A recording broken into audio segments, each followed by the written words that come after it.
شروع اللہ کے اس اسم سے جو رحمان بھی ہے اور رحیم بھی۔ ناظرین و سامعین السلام علیکم۔ امید ہے آپ خیریت سے ہوں گے اور ہماری ویڈیو سے استفادہ بھی کر رہے ہوں گے۔ برائے مہربانی ہمارے چینل کو لائک، شیئر اور سبسکرائب کرنا نہ بھولیے۔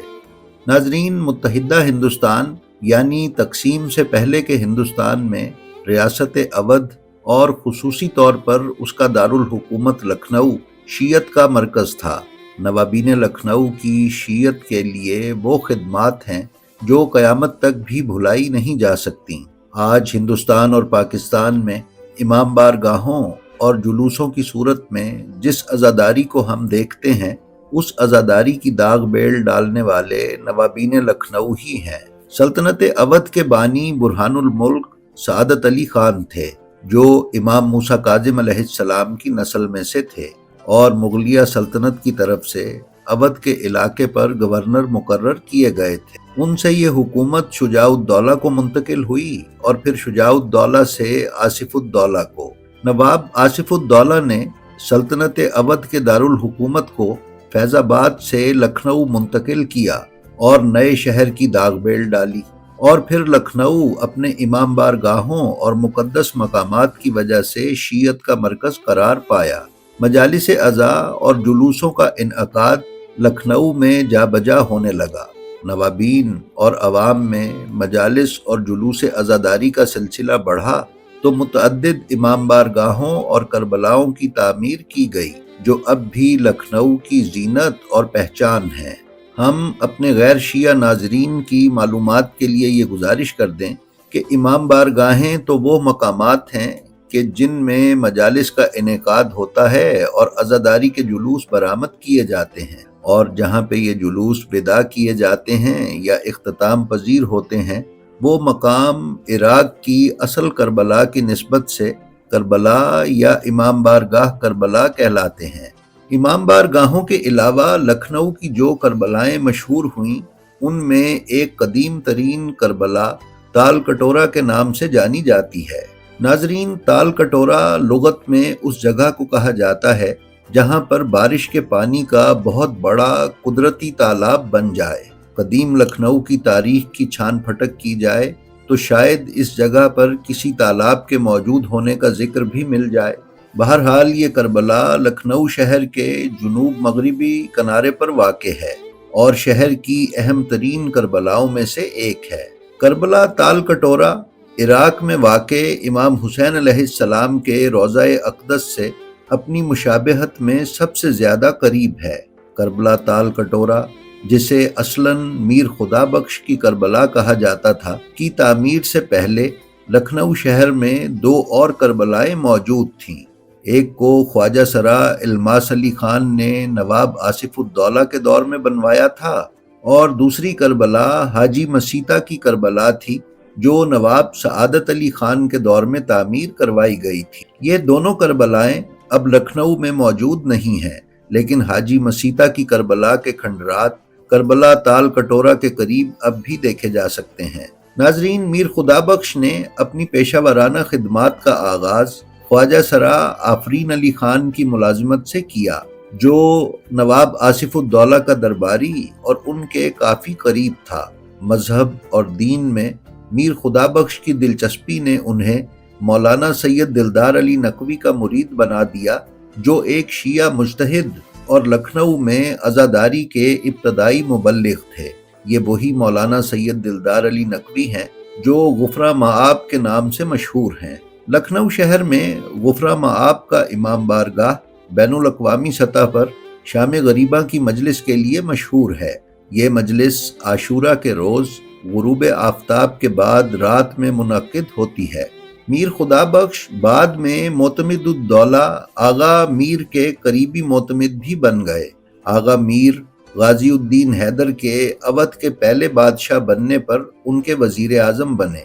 کربلا تال کٹورا کی تعمیر کے سلسلے میں یہ بیان کیا جاتا ہے کہ میر خدا بخش کو اپنی ایک نوزائیدہ بیٹی کی موت پر اسے دفن کرنے کے سلسلے میں پریشانی کا سامنا کرنا پڑا۔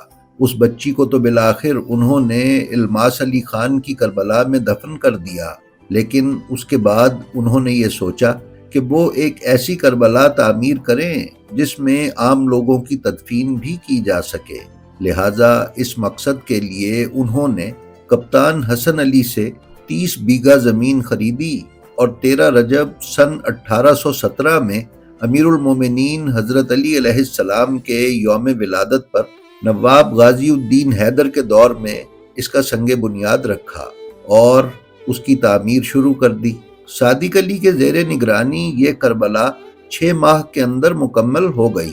اس کی تعمیر کے لیے فارسی تاریخ کربلا کے چوکور احاطے کے مغربی دروازے پر کندہ ہے، جس پر حکمران غازی الدین حیدر کا نام معمار کے طور پر میر خدا بخش اور ان کے سرپرست آفرین علی خان کے ناموں کے ساتھ درج ہے۔ اس کربلا کی مرکزی عمارت کا بالائی حصہ سنہری گنبد اور مینار عراق میں واقع امام حسین علیہ السلام کے روضے کی شبیہ معلوم ہوتا ہے۔ ایک چوکور احاطہ جس کے چاروں طرف محرابی حجرے ہیں اور چاروں طرف دروازے ہیں، تدفین کے مقام اور قبرستان کے طور پر استعمال ہوتا ہے۔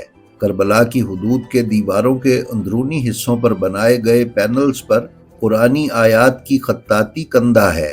روضے کے باہر کے بالائی کناروں پر بھی قرآنی آیات کی خطاطی دیکھی جا سکتی ہے۔ روضے کے ہال کی چھت میں بھی خطاطی کندہ کی گئی ہے۔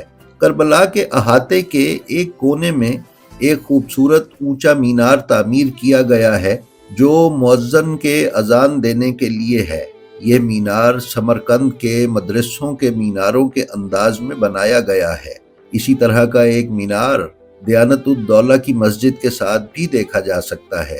مغرب کی طرف ایک گنبد سے ڈھکی ہوئی 8 خمیدہ کونوں والی تعمیر ہے جسے خیمگاہ کہا جاتا ہے، جو شاید عاشوراء اور چہلم پر تعزیے ٹھنڈے کرتے وقت مجلس برپا کرنے کے کام آتی تھی۔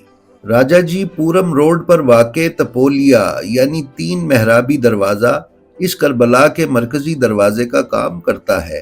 اس کا رخ کیوان جا کے امام بارگاہ کی طرف ہے، جو خوبصورت پودوں اور پھولوں کے ڈیزائنوں اور قرآنی آیات کی شاندار خطاطی کی گئی تحریروں کے حاشیوں سے مزین ہے۔ اسی طرح کے نقش و نگار اور خطاطی اس کے ہالز کے اندرونی دیواروں پر بھی پینٹ کی گئی ہے۔ دونوں ہالز اور امام بارگاہ کے شانشین کی محرابوں اور ستونوں کو مولڈنگ سے آراستہ کیا گیا ہے اور ان ہالز کی پیشانی پر بھی خطاطی اور نقش و نگار کا کام کیا گیا ہے۔ پہلے نوابی دور میں تقریباً ہر نواب کا اپنا خاندانی قبرستان ہوتا تھا، جس میں وہ اپنا تعزیہ اور اپنے خاندان کے افراد کی میتیں دفن کرتے تھے۔ 1857 کی بغاوت کے بعد انگریزوں نے لکھنؤ کی بیشتر کربلاؤں کے احاطوں کو نقصان پہنچایا۔ 1947 کی تقسیم کی وجہ سے سرپرستی میں تبدیلیوں کے باعث کچھ کربلائیں متروک ہو گئیں اور شہری ترقی اور شہر میں مزدوروں کی نقل مکانی کے باعث ان جگہوں پر قبضوں سے اور بھی کربلائیں مسمار کر دی گئیں۔ تاہم کربلا تال کٹورا ابھی تک لکھنؤ کے عزاداری کے جلوسوں کو ودا کرنے کا ایک بڑا مقام ہی تصور کیا جاتا ہے۔ 1857 اور 58 کے غدر کے بعد انگریزوں نے تمام تعزیوں کو میر خدا بخش کی کربلا میں ٹھنڈا کرنا لازمی قرار دے دیا۔ اس طرح کربلا تال کٹورا کو ایک خاص مرکزی حیثیت اور اہمیت حاصل ہو گئی۔ 1907 تک شیعہ اور سنی مسلمان دونوں اپنے تعزیے اس کربلا میں لے جاتے تھے۔ تاہم 1907 میں شیعہ سنی فسادات کے بعد سنیوں نے اپنے تعزیے بادشاہ نگر میں پھول کٹورا لے جانے شروع کر دیے اور شیعہ تعزیے کربلا تال کٹورا ہی لائے جاتے ہیں اور یہیں پر اکثر تعزیے ٹھنڈے کیے جاتے ہیں۔ جی تو ناظرین، یہ تھی ہماری آج کی ویڈیو۔ ہمیں امید ہے یہ آپ کو پسند آئی ہوگی۔ ہماری آپ سے درخواست ہے کہ ہماری جو ویڈیو آپ کو پسند آئے اس کا لنک اپنے حلقہ احباب میں شیئر کر کے علوم محمد و آل محمد علیہ السلام کی ترویج و اشاعت میں ہمارے حصے دار بنیں۔ آپ اپنا اور اپنے متعلقین کا بے حد خیال رکھیں اور خلق خدا میں آسانیاں تقسیم کرتے رہیں۔ خدا آپ کا حامی و ناصر ہو۔ السلام علیکم۔